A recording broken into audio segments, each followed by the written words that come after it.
प्रत्यार्ते हम प्रणतपाल भवाब्धिपोतम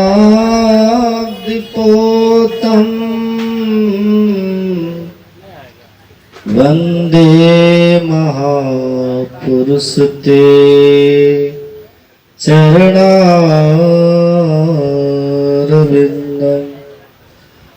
अखंडानंद बोधाय शिष्य संतापहारि सच्चिदानंद रूपाय रामाय गुरुवे नमः। बोलिए प्रेम से श्री सद्गुरु सूक्ष्म रूप में विराजमान परमाराज सद्गुरु महाराज के युगल पावन श्री चरणों में बारंबार नमन। वंदनीय साधु समाज के चरणों में नमन। सत्संग प्रेमी महान भाव माताओं श्री सद्गुरु महाराज की। अभी हम लोगों ने रामचरितमानस से पाठ में श्रवण किया है सत्संग और संत का लक्षण। अभी हम लोगों ने इसी विषय पर पाठ भी सुना और उसकी व्याख्या भी प्रवचन के रूप में सुनी है। प्रसंग आपने सुना, भगवान श्री राम अपने सभी भ्राताओं के साथ और हनुमान जी के साथ भी अपने उद्यान में सैर कर रहे हैं, चहलकदमी कर रहे हैं। आगे भगवान हैं, पीछे सब भाई चल रहे हैं। हल्ला मत कीजिए, बच्चा को शांत रखिए। तो टहल भी रहे हैं, सैर भी कर रहे हैं और तरह तरह की वार्ताएं भी हो रही है साथ साथ। अचानक उसी क्रम में आपने सुना पाठ में 4 ऋषि वहां आते हैं और चारों ऋषि देखने में 5 साल के बच्चे की तरह लग रहे हैं। चारों ऋषि आए हैं और चारों का नाम सनकादि लिखा हुआ है। अपने यहाँ कई नाम ऐसा है जो मिलता जुलता नाम है, जैसे सनकादि, सौनकादि, सुखदेव, ये सब मिलता जुलता नाम है नहीं, लेकिन सब अलग अलग है। सनकादि कहने का भाव है सनक, सनंदन, सनातन और सनत कुमार, यह है सनकादि, ये 4 ऋषि। और सौनक आदि कहने का भाव है सौनक जी महाराज और 88,000 ऋषि मुनि लोग, सौनक आदि। और सुखदेव जी तो आप लोग जानते ही होंगे, वेदव्यास जी महाराज के सुपुत्र, जिन्होंने परीक्षित जी को भागवत की कथा सुनाई। तो ये सब नाम सुनने में सम अर्थात बराबर लगता है, एक जैसा लगता है, लेकिन ये सब अलग अलग है। तो यहाँ पे जो भगवान सैर कर रहे थे अपने उद्यान में अयोध्या में, तो उसी समय एक ये सनकादि ऋषि वहां पधारते हैं। अन्य जो 3 भाई थे वे पहचान नहीं सके सनकादि ऋषि को। उनके मन में होता कि कोई बालक है, भरत हैं, शत्रुघ्न है, लक्ष्मण जी हैं। इनके मन में होता है कि ये चारों कोई बालक आए हुए हैं, कोई दिव्य बालक लग रहे हैं। इनके मन में, इनके भीतर बहुत तरह का वहां चल रहा था। आप लोग इधर देखिए हमको, पर पहचान नहीं रहे कि कौन। इधर देखिए, इधर। इतने में भगवान ने क्या किया, ये सबके मन में तो बहुत तरह की बातें चल रही है। इतने में भगवान ने क्या किया, जैसे देखा न चारों ऋषि पधारे हैं, तो भगवान ने तत्क्षण अपने तन पर से पीतांबर उतार दिया है। जो पीताम्बर भगवान ओढ़ते थे ना, पीताम्बर उतारते हैं और वहीं पर धरती पर बिछा देते हैं वहीं, और बिछा करके भगवान चारों से कहते हैं पधारिए। तो चारों ऋषि उनके उस दिए गए पीताम्बर के आसन पर पधारते हैं और चारों वहां बैठ जाते हैं।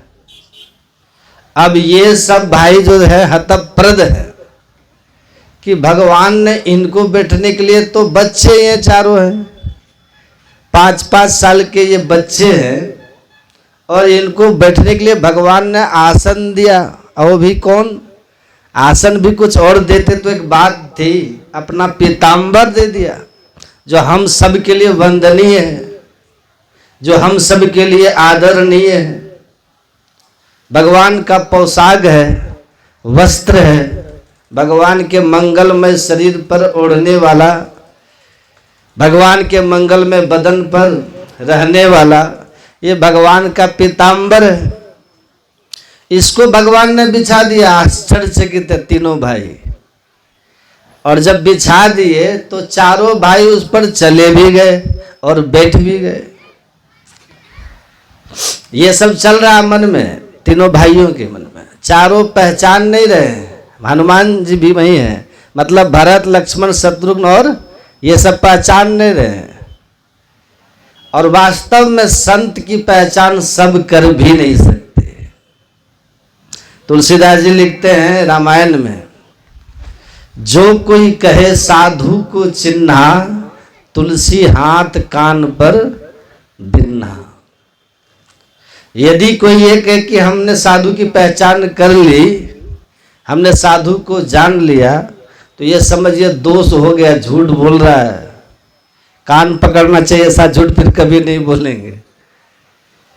साधु की पहचान कोई साधु ही कर सकते। साधु की पहचान दो ही कर सकते, या तो संत कर सकते हैं या तो भगवंत कर सकते हैं। अब बाकी अन्यों के लिए कहते हैं, दादू जाने न कोई संतन की गति गोई। संतों की जो गति है ना, संतों की जो पहुंच है, संतों की जो पकड़ है, संतों की जो लीला है वो गोपनीय है, गोई अर्थात गुप्त है, सब नहीं जान सकते। संत की गति कहां तक होती है? अभिगत अंत अंत अंतर पट अगम अगाध अगोई। संत सबके लिए गोई, मतलब वो गोपनीय है, गुप्त है। असंत के लिए सब कुछ अगोई है। संत सबके लिए गोई और संत के लिए दुनिया का सब अगोई। कारण क्या है? कारण यही है कि संत की गति वहां तक होती है, संत वहां तक जाते हैं जिससे आगे रास्ता ही नहीं बचता, जिससे आगे कुछ है ही नहीं, जिससे आगे जहां जाकर के सब कुछ समाप्त हो जाता है। सुने ना, संत कहते हैं अभिगत अंत अंत अंतर पट। तीन बार आया है ना, सुनिएगा, अंत अंत अंतर पट 3 बार। इसका मतलब क्या हुआ? अब पर्दा हम लोग के अंदर कितना है जानते हैं ना आप? पर्दा भी 3 ही है, अंधकार का पर्दा है, प्रकाश का पर्दा और शब्द का पर्दा। ये 3 पर्दे हैं। तो जो संत होते हैं तीनों अंधकार को पार करके प्रकाश में रहते हैं, प्रकाश में के पार करके शब्द में। शब्द भी पर्दा, तो उधर निशब्द है। इससे बड़ा कोई पद है ही नहीं और इससे आगे कोई जा सकता ही नहीं। तो जितनी दूरियां हैं संसार की, सब इसी के भीतर है।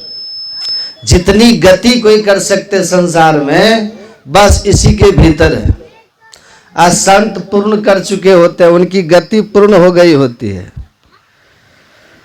अब उनको कहीं चलना फिरना बाकी नहीं रहता, पूर्ण गति कर लेते हैं, वो पहुंच जाते हैं। दादू जाने न कोई संतन की गति गोई, अभिगत अंत अंतर अंतर पट अगम अगाध अगुई सुन्नी सुन सुन के पारा अगुण सगुण नहीं दो। ये 3 शून्य के जो परे चले जाते हैं उनके लिए सागुण निर्गुण सब एक हो जाता है, वही कहलाते हैं संत। ऐसे जो संत है ये सब के लिए जानने लायक, सब इनको जान नहीं सकते। सुन रहे कि नहीं सब? ध्यान से सुनिएगा, ये संत का चरित्र है। भगवान आप बनेंगे कि नहीं ये तो बाद की बात है, लेकिन संत तो सबको बनना पड़ेगा। आज बने कि कल बने, संत सबको बनना है। इसमें किसी को दुविधा नहीं है, नहीं रखनी चाहिए। अगर जल्दी बन गए तो ठीक ठाक है, और देर से बनेंगे तो थोड़ा खतरा है कि नहीं? अलसा करके बनिएगा, आलसी बन करके बनिएगा, अटर मटर करके बनिएगा तो थोड़ा खतरा है। असहजता से बनिएगा तो स्वाभाविक ढंग से बन गए तो सुख है, शांति है। लेकिन संत तो एक दिन सबको बनना पड़ेगा। संत बने बिना किसी का कल्याण नहीं है, क्योंकि आप तो वहां जाना है आपको जहां से आप आए हैं। एक मिट्टी का ढेला लीजिए आप हाथ में, उछालिए आकाश की तरफ, आकाश में रहेगा सब दिन। बोलिए ना, एक मिट्टी का ढेला लीजिए और उसको फेंक दीजिए आकाश में। अब वो मिट्टी ढेला का हम धरती पे नहीं जाएंगे, संभव है? वो ढेला कहे कि हम धरती पे नहीं जाएंगे, अब तो संभव है क्या? उसको हर हालत में धरती पर आना ही पड़ेगा। क्यों आना पड़ेगा? क्योंकि उछाला ही गया है धरती पर से, क्योंकि वो धरती का ही अंश है। तो जो धरती से उछाला गया है उसको धरती पर आना पड़ेगा। जो धरती का अंश है उसको धरती से मिलना ही पड़ेगा। इसी तरह से आप और हम भी कहीं से उछाले गए, आप और हम भी कहीं से आए हैं, आप और हम भी किसी के अंश हैं। कहां से आए हैं, किन के अंश हैं? रामायण पढ़ने वाले लोग जानते होंगे, ईश्वर अंश जीव अविनाशी, अचेतन अमल सहज सुख राशि। ये हम लोग हैं, हम लोग ईश्वर के अंश हैं, उनकी संतान हैं। ऐसी पे हमारे गुरु महाराज लिखते हैं पदावली में, करहूं अनुग्रह प्रीतम साहब, और तुम अंशक मैं अंश हो, और तुम सूरज मैं किरण तुम्हारी, तुम वंशक मैं वंश हो। तो ये तो करना ही पड़ेगा। हाँ, आप डॉक्टर साहब नहीं बनिएगा तो चलेगा, आप नहीं बन सकते, ये आपका इख्तियार है। आप मत बनिए डॉक्टर, कोई आपको जबरदस्ती नहीं करेगा, है कि नहीं? वो आपका इख्तियार है। आप मत बनिए मास्टर, वो आपका इख्तियार है, कोई कुछ आपको नहीं कहेगा। आप मत बनिए एमएलए और एमपी, ये आपका इख्तियार है, कोई आपको जबरदस्ती नहीं करेगा। लेकिन कोई ये कहे कि हम संत नहीं बनेंगे, ये नहीं चलेगा। संत तो आपको बनना पड़ेगा, संत बनना ही पड़ेगा, इसमें कोई छूट की बात नहीं। ये आपका इख्तियार का भी नहीं कि हम नहीं बनेंगे, बनना पड़ेगा।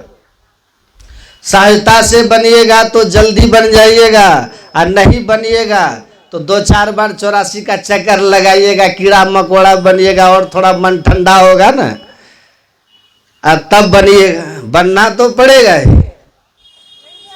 विवेकानंद जी महाराज कहते थे, आज जो चींटी है ना, एक दिन वो भी मुक्त होके रहेगी। मतलब चींटी को भी संत बनना पड़ेगा। मुक्त पुरुष का ही नाम संत है, आत्मारामी नाम का ही संत है, ब्रह्मविद का ही नाम संत है। संत सबको बनना पड़ेगा। इसलिए जो हमको बनना ही पड़ेगा, उसके लिए हम पीछे क्यों हटें? उसके लिए तो लग जाना चाहिए कि नहीं?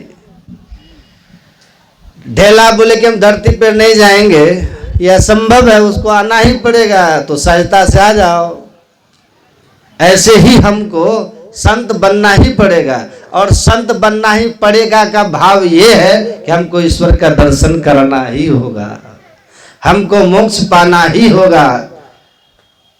हम मास्टर डॉक्टर इंजीनियर बने ना बने कोई मायने खास नहीं रखता।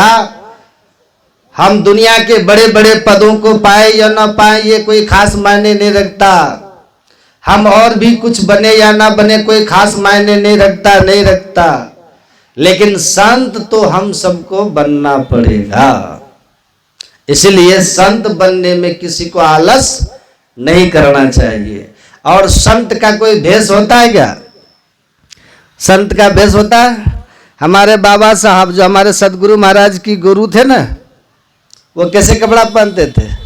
वो काला पहनते थे। उनके जो गुरु थे देवी तुलसी साहब, वो मल्टी कलर पहनते थे। हमारे हरिद्वार में एक संत है हुए, उन्होंने कहा भेष कैसा भी रहे पर जिसके ऊंचे ख्याल हैं, दीन बाहर से दिखे भीतर से मालो माल हैं। कोई कहता भिक्षु है, कोई कहे कंगाल है, पर गुदड़ी पहने हुए वह गुदड़ी के लाल है ना। तो ऐसे संत का संग करेंगे तो बुरे दिन जो चल रहे संत के शरण में आ गए, उनकी कृपा होगी तो कहते हैं आपके सौभाग्य के क्षण जग जाएंगे। तो एक चोर था, किसी तरह से तुलसीदास जी का किसी योग से आप संत के पास आएंगे ना, अच्छे भाव से आए हैं या उनसे कुभाव से ही आप आए हैं, लेकिन वो क्या है, आप अच्छी भावना लेकर के आओ या बुरी भावना लेके आओ, गुलाब को जल सींचने जाओ या गुलाब को आप तोड़ने जाओ, वो सुगंध ही देगा, क्योंकि उनके पास केवल सुगंध ही है। बंदो संत समान चित हित अनहित नहीं को, अंजलि गत शुभ सुमन जिमी सम सुगंध कर दो। गोस्वामी तुलसीदास जी कहते हैं संत जो होते हैं ना, वो सज्जन दुर्जन जो चली आवे एक ही दृष्टि निहार, वो तो एक दृष्टि निहार वाले होते हैं। फूल आप बाएं हाथ में लो या राइट हैंड में लो या लेफ्ट हैंड में लो, गुलाब जो है वो आपको दोनों हाथ को सुगंधित ही करेगी। ये नहीं कहेगा कि ये इम्प्योर है ये प्योर है, उनके पास ऐसा कुछ नहीं है, दोनों को समान रूप से वो सुगंधित कर देता है। आप गंदे नाले के पास खड़े हो जाओ जाकर, आप उसमें गंदगी डालने गए हो या उसकी सफाई करने गए हो, वो तो आपको गंदगी दुर्गंध ही देगा। मलोडर उसके पास है तो उसके पास गंदगी है तो देगा क्या आपको, दुर्गंध ही देगा। मित्र रहो या शत्रु रहो, अगर आप किसी दुष्चरित्र आदमी के पास, किसी कर्महीन आदमी के पास, पापी के पास आप मित्र बन के जाओ, फिर भी वो आपको दुर्गंध ही देगा ना। और संत के पास दुश्मन बन के भी आओ तो आपको सुगंध ही देगा, वो सुगंध ही देगा। देखते हैं संतों के साथ कितना बड़ा बड़ा अपराध हुआ है, जानते हैं कि नहीं? लेकिन लोगों ने जान मार दी, उनको जिंदा पलटू साहब को जला दिया। हमारे गुरु महाराज के साथ बहुत कुछ हुआ। बड़े बड़े संत देश विदेश के लोग की जीवनी पढ़िए, कितने कष्ट दिए गए लोगों को। किसी की खाल उधेड़ ली गई, किसी की जीवा काट ली गई, किसी को सूली पे लटका दिया, लेकिन इन लोगों ने किसी के लिए कभी बुरा भावना नहीं किया। जो इनके साथ बुरा कर रहे थे उनके लिए भी इन्होंने ईश्वर से प्रार्थनाएं की थी, इनका भला हो जाए, भला हो जाए। तो ये मानसिकता है, मेंटलिटी का लेवल देखिए। क्योंकि कहते हैं ना कि परमात्मा को प्राप्त करके एकदम जैसे परमात्मा अचल अडोल अनंत है, उसी में जाकर के सरिता जल जल दिन में जाए हो या अचल जी में जीव हरि पाए। परमात्मा मिल करके बिल्कुल स्थिर हो गए हैं, दीवाल में जाके खड़े हो गए हैं, उनको क्या झंझट है। नदी जब सागर में मिल जाती है तो स्थिर हो जाती है, चंचलता खत्म, तो वो मिल गए, संत हो गए। ऐसे संत होते। तो अब वो एक चोर आया था, चोर कान बन के पार हो रहा था, लेकिन सत्संग के समीप पहुंचता है, संत के करीब जाता है, तो संत क्या करते हैं, उसी क्षण उसको कांटा चुभा देते हैं, पैर में कांटा चुभता है चोर को। और एक चीज आप हमेशा याद रखिएगा आप लोग, जीवन में दुख जो आता है ना, दुख जो आता है वो हमारे लिए ज्यादा अच्छा होता है। जीवन में हरि की जब भी आप पर कृपा होगी ना, तो तब होगी जब पहले दुख देते। ईश्वर दुख देंगे तो आप समझ लेना कि कोई बड़ी कृपा आने वाली है। क्योंकि बिना दुख के आदमी मजबूत होता ही नहीं। सोने के ढेले को बिस्कुट को सुंदर गहना बनना है ना, तो उसको आग में पहले तपना पड़ता है, फिर खूबसूरत गहना बनकर किसी के गले की, किसी के शरीर की शोभा बनता है। तो कहते हैं ना कि जो पत्थर हथौड़ा सा गया वो शंकर बन गया, और जो बिखर गया वो कंकड़ बन गया, पत्थर का टुकड़ा हो गया। और जो हथौड़े को सहा वो शंकर बन गया, मंदिरों में देवता बन गया। तो विपत्ति को सहन जब सहने आए तो ईश्वर की कृपा मान करके खुश रहिए, आगे आपका भला होने वाला है। तो वो कांटा पैर में चुभता है तो वो एक उंगली निकालता है कान से, क्योंकि कांटा निकालना है ना पेड़ से। जैसे उंगली निकाला तो महावीर स्वामी की आवाज आई उनको कि देवताओं को छाया नहीं होती, उनके पैर जमीन के ऊपर होते हैं। और ये तुरंत कान बंद किया, भागा, लेकिन आवाज तो चली गई थी, मन तो सुन ही लिया था कान से। रात में एक जगह डाका डाला चोर, एक सेठ के यहाँ जा करके भागने में असफल रहा चोर। तो उसने क्या किया, फटाफट एक शहर के बाहर ही एक तालाब था, वहां एक काली माता का मंदिर था, देवी माता का। उसने क्या किया कि वहां पर अपना सारा सोना चांदी जो कुछ लूटा था बांध करके अच्छी तरह पोटली में उसको पानी में ले जाके एक जगह बीच में रख दिया, और साधु का भेष बना करके बैठ गया और कहा कि तपस्वी महाराज हैं। चोर तपस्वी है, एकदम ध्यान लगा दिया मंदिर में बैठ के। राजा को कहा लोग कि डाका तो पड़ गया महाराज, लेकिन रातों रात एक तपस्वी आया है, अब ये अचानक से उगे हुए तपस्वी पे संदेह हो रहा है। ये तो पूरा तप में लीन था चोर। आदमी जब सही आदमी सहज रहेगा, समझ, पाखंडी जो होगा ना वो कालनेमी जो होगा वो ऐसा संत बनेगा कि हनुमान जी भ्रमित हो जाएंगे। हनुमान जी भ्रमित हो गए थे कि नहीं? कालनेमी भ्रमित कर दिया था ना कि कहाँ से आ रहे हो, कहाँ जा रहे हो, हम सब जान रहे हैं, राम के काज से जा रहे हो। हनुमान जी लक्ष्मण को शक्ति बाण लगा है, तुम संजीवनी लाने जा रहे हो, तुम हनुमान हो। रामदूतों का बाप रे, दिव्य दृष्टि प्राप्त महापुरुष मिल गए। कहा आप हमको अपना चेला बना लीजिए। हनुमान जी आकाश में उड़ रहे थे और भ्रमित हो गए। आप सोच लीजिए, जो आकाश में उड़ रहे थे, अष्ट सिद्धि जिनको प्राप्त थी, वो भ्रमित हो गए और सोचे कि अभी हमको मुक्ति की और अभी और कुछ चाहिए, हमको अभी और कुछ चाहिए। कहा कि हमको आप अपना शिष्य बना लीजिए, और उनसे दीक्षा लेने के लिए हनुमान जी तैयार हो गए उनके शिष्य बनने के लिए। देख लीजिए कैसा पाखंडी लोगों का खेल होता है। और फंस गए हनुमान जी, फंस गए कि नहीं? और वो तो भला हो कि गए नहाने तो पकड़ ली एक मगरमच्छ की फीमेल, पकड़ ली पैर। हनुमान जी ने मारा, गुस्सा कस के प्राणांत हो गया उसका। तो उससे एक दिव्य देवी प्रकट हो गई, बोली मैं श्रापित होके यहाँ रह रही थी। आप हनुमान जी जिसको आप समझ रहे हैं ना सिद्ध महात्मा, और जाके आप चेला बन रहे हैं, वो एक्चुअल में रावण का भेजा हुआ कालनेमी नाम का राक्षस है, जो आपको यहाँ फंसा करके और पूरी रात रख लेगा। सूर्योदय हो जाएगा, लक्ष्मण मर जाएंगे। तो आप इसके झांसे में मत आइए, निकल जाइए। तब हनुमान जी देख लीजिए, हनुमान जी आते हैं, कहा कि आओ बैठो दीक्षा ले लो। तो हनुमान जी ने कहा दीक्षा तो बाद में होगी, पहले आप गुरु दक्षिणा ले लो, है ना। आप गुरु दक्षिणा देंगे। तो उन्होंने कहा कि हम तो पहले दीक्षा देंगे, मंत्र देंगे, विधि बताएंगे ध्यान की, तब उसके बाद दक्षिणा लेंगे। इन्होंने कहा नहीं, वो हम कपि हैं, हमारे कुल में दूसरा नियम है, पहले दक्षिणा फिर दीक्षा। अब फिर उसको ऐसा पटका कि उसका प्राण ही निकाल लिया। तो कालनेमी भी कितना, देख लीजिए, हनुमान जी को भ्रमित कर दिया कि नहीं। तो ये तो और इसमें दिखाना है। जो आदमी जगा हुआ रहेगा ना उसको अब बहाना कर रहा है, उसको आप उठाइएगा वो जल्दी नहीं उठेगा, बहानाबाज इधर से उधर उधर करेगा। और जो आदमी रियल में सोएगा उसको आप थोड़ा सा हिलाइए डुलाइए वो जग जाएगा। जो लेकिन बहाना कर रहा है नहीं जगने का, वो भला जल्दी उठेगा। और पाखंड में बैठा हुआ वो चोर इतना न त्याग दिखाएगा कि मत कहिए। इतना त्याग दिखाएगा। एक हरिद्वार में एक महात्मा थे, उनको जो कोई पैसा चढ़ाता था ना, वो चिमटा से पकड़ के उसको रिटर्न कर देता था।